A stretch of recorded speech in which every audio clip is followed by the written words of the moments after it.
I'm DJ Sam I am. And I'm DJ Moon.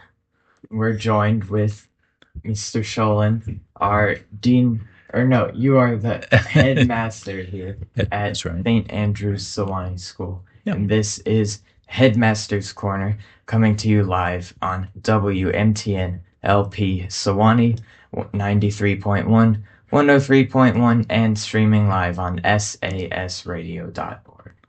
Now, it's nice to see you again, Mr. Sjolund. Great. I'm happy to be back. It's been a while since I've been in the studio, and so I'm thrilled to be here. And I see sort of it's been taken over by a new group of awesome students, so that makes me really happy. And how have you been adjusting to your first week? It's been good. I'm sorry I missed last week. I was actually out of town, so I'm glad I get to at least get a first crack at it on the second weekend, and I think it's been a great start to the year so far. I mean, I really feel like when I've met all the new students and have spent time with the parents and of course our returning students, I think are just fantastic, and so I couldn't be happier, and I think it's been a pretty smooth beginning. So, how about you guys? You felt like it's been a good, smooth beginning? Yeah. What about you? Good. I think so. Good. Good. Yeah, I'm certainly enjoying all my new classes that I'm taking this year. Like, that's certainly fun. That's great. Do you have any of our new teachers this year? We don't have a whole bunch, but do you have any of the ones that are new to SAS? I do not have any of our new faculty members. Okay.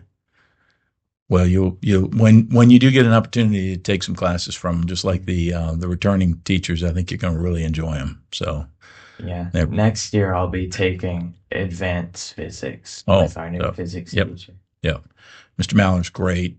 He came to us from Kentucky. He and his family were in the Lexington area, and so he came from the Sayre School, which is a really fine school there in Kentucky. And he was the science and math teacher of the year up there. He had also taught in universities like JMU and also taught middle school. He's done the full range, and he was a science teacher award winner in Virginia. And so we were thrilled to get him here on the mountain. But he's no stranger to the mountain. His wife grew up here. She's her name is Patton Priestley, and so she was her mom has been teaching over at the university for a long time, and so they've spent a lot of time coming back and forth in the mountain. So it's great to have them here full time, which is a lot of fun. And of course, we got a couple other great classroom teachers. Mr. Wallace came to us from Ensworth and in Nashville. He's been there for a long time, and he's also going to be the head soccer coach for the girls, and he's an exceptional schoolman himself, and then of course our dean of students. Hopefully you've met the dean of students and spent a little time with him. Briefly spoken with him. Great guy, and he's coming to us from a school in Pennsylvania, but he's got lots of dean experience and boarding school experience from schools really from Texas, California to Pennsylvania, and so we're thrilled to have him as well. So those are three great additions, and of course, Mr. Adusa, who was here last year and taught just a part-time math teacher for us, is now full-time in the IT department, and so he's great. He's a Bucknell graduate from Nigeria.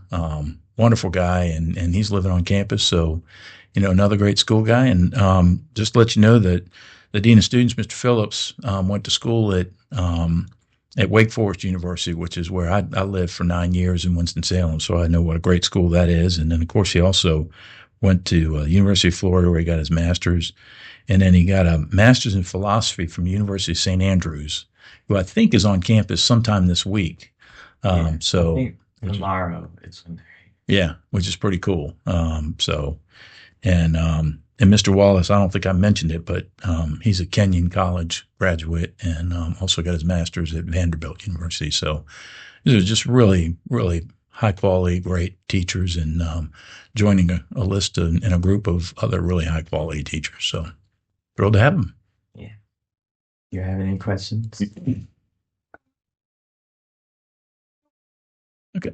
Right. So we've already started to see various changes Mhm. around campus, like with the gym being repainted and such. But Yeah, what other changes are we going to see expect. over Yeah, the sure. next year?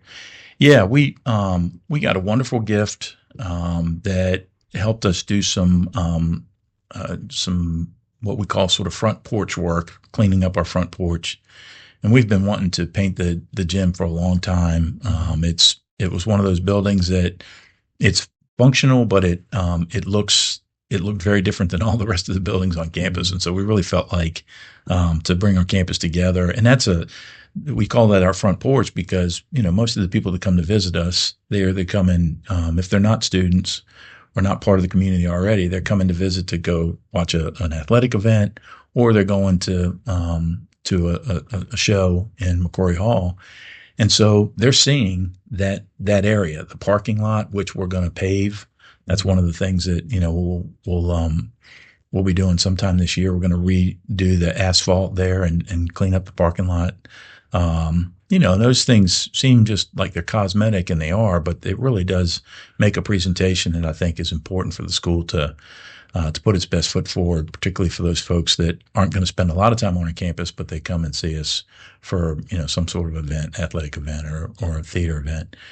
Um, and and we're waiting to do the pavement until we get most of the heavy construction traffic off of that parking lot area, which is going to be the construction is going to come from building the new mountain biking and climbing facility that we're putting up. That's out on the old softball field. It's going to be a beautiful facility, wonderful climbing space, and we'll have space indoors for all of the mountain bikes and the and the workshop and that kind of stuff. But then also we'll have a pump track outside, so you can do some mountain biking practice and things like that. And once they're going to be big, heavy trucks that are coming back and forth, lay concrete and things like that for that building. And when that's over, that's when we'll redo the paving in the athletic parking lot, because those trucks will tear up the new surface if we try to do it too soon. So, but those are some of the things that you'll see. And we're actually this is a year where we start a new strategic planning process. The last process that we did, we've been fortunate to accomplish, even through COVID, more than 80 of the goals in that process. And that's where things like the Cumberland Honor Scholar Program came out of. It's where the renovation of this space, if you remember, I don't even know if you knew, when this space was in the basement, it was, the students weren't as involved as they are now, as you guys are. So the radio station is something that we really wanted to enhance and revamp, and we've been able to do that.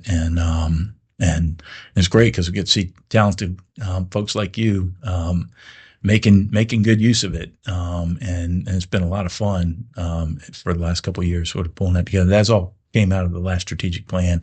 The building that we're building came out of that plan. The wellness center that we renovated in the old card house, that downstairs, that whole area needed a complete overhaul in the bathrooms in those areas. So that was all part of the last strategic plan.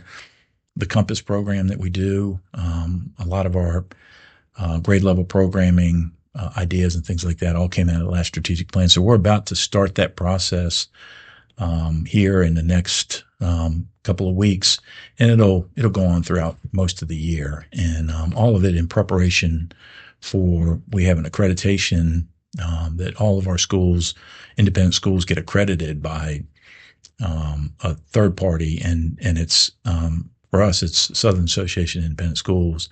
And the accreditation process, they're going to be on our campus a year. And about 2 months from now, they'll spend time on our campus making sure we're doing what we say we're doing. So, and so the strategic planning process is all part of that whole enterprise. So you already touched on like compass changes and such. Are there any other changes to school policies? Because we've already experienced slight change in the dress code. Right. Is there anything else? Well, tell me what you think about dress code. We tried to do with the dress code, just to let you know before I let you answer that question, although I am interested, is what we tried to do is just clean it up, simplify it, and then make sure that folks looked presentable at all times. I mean, it seemed strange to me. Had a number of moments with board members and other adults and even other students where they said, somebody may be looking like they're just not well kept, not put together very well, and yet they are technically still in dress code. And we thought, I think we can create a dress code where you just can't, you can't be in dress code and still look like, pardon the expression, a slob. If you're in dress code, you're going to look at least put together and polished to some degree. And yet we still wanted to make sure that folks were comfortable because we are a school that spends a lot of time outside. We think it's important. We think time outside is time well spent. And so, we didn't want to put everybody in a coat and tie like I wear a lot. Because, you guys are spending time in the woods and I don't go in the woods in my tie. I mean, there's just no wisdom in that. So, but, dress codes are always, it's a balancing act. And we talk about balance here a lot. It's a balancing act. I mean, there might be some, I doubt there are very many, but there might be some folks that say, just let us come to school in our underwear. And there's some that would say, I think everybody needs to be in a coat and tie. Well, somewhere in between is where we're trying to hit the sweet spot. And, we certainly don't want people in their underwear, but also don't want to make everybody wear a coat and tie every day. So, so that's the balancing act. But I'm curious to see what the feedback has been. I've certainly noticed like many students overall just look so much more presentable. Like I certainly agree. Yeah. Like mostly just like with the t-shirt rule, like I know some graphics were allowed, but it had to be like smaller than the palm of your hand. Right. And I spoke to some members on the student committee, Right. and there's just like people weren't following that. So Right. I understand why we got rid of the whole graphic thing entirely. Sure. Well, and that was one of the things that was important to us. We had adults and Dean Helvey, who was the dean of students at the time. He sort of ran that and had a couple of adults on the committee as well. But we wanted to make sure we had students on the committee as well, and we felt like their input was critical. I mean, where is that sweet spot? We need to get input from all different sides to figure where that place is. And I think there's a universal rule that there's no way you can create a dress code that's going to make everybody happy. So the question is, how can we make everybody sort of, okay, I'll do it, that it's okay and still look good. So that's been our goal. So, okay. So I did have a small question. Mhm. So I know students are allowed to wear like university sweaters and sweatshirts and Right. stuff. But to my knowledge, we're not allowed to wear t-shirts. Right. And the t-shirt, what the whole role of the t-shirt was, the difference between a t-shirt and a blouse is hard to know sort of how to make that distinction. I know, I'm not sure anybody could truly define what the difference is between the two. And so we felt like blouses and t-shirts ought to be, pretty plain. And we just felt like that was an important piece.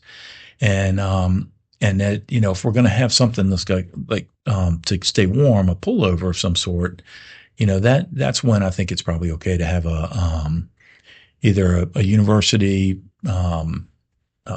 name on it or logo or something like that. But we really wanted to limit that to the things that, you would pull over as a cover rather than the t-shirt or the blouse by itself. I mean, we really felt like because once you start going down a road of trying to figure out, okay, well,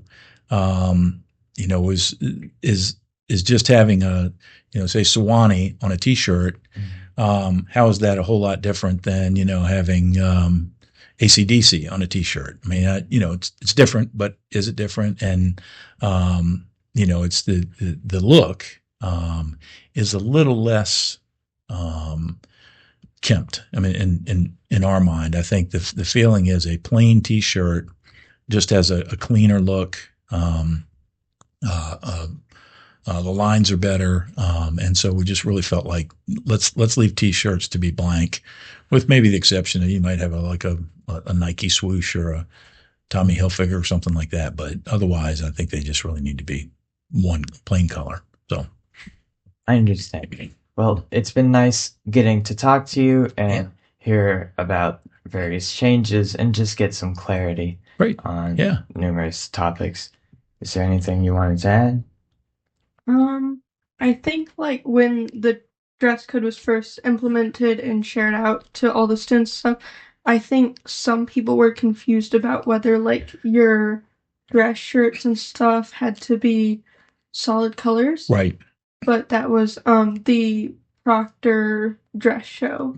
Clarified that, which is good. Yeah. I think, if you have a button-down shirt, like I mean, right now today I have a white button-down shirt on, but I have other button-down shirts that go all the way down that, you can wear a tie with that have, great patterns on them. Yours looks lovely today. Yours looks great today. They're button-down shirts, so they're different. And, and it's because it is a button-down shirt. It's just a little bit elevated level of dress versus just a T-shirt. I think we were trying to encourage folks to wear either polo shirts or button-down shirts more than T-shirts. But if they want to wear a T-shirt, let's just make it plain. So that was sort of the thought. Yeah. Okay. Yep. Well, this has been a great episode of Headmaster's Corner. And I'd like to say thank you for everyone who has watched on the live stream and for anyone who's tuned in, whether on the website or on a radio. Thanks for listening. And we will be back next week with the new Dean of Students. So prepare your questions. All right. Great. Thanks. Good talking to y'all.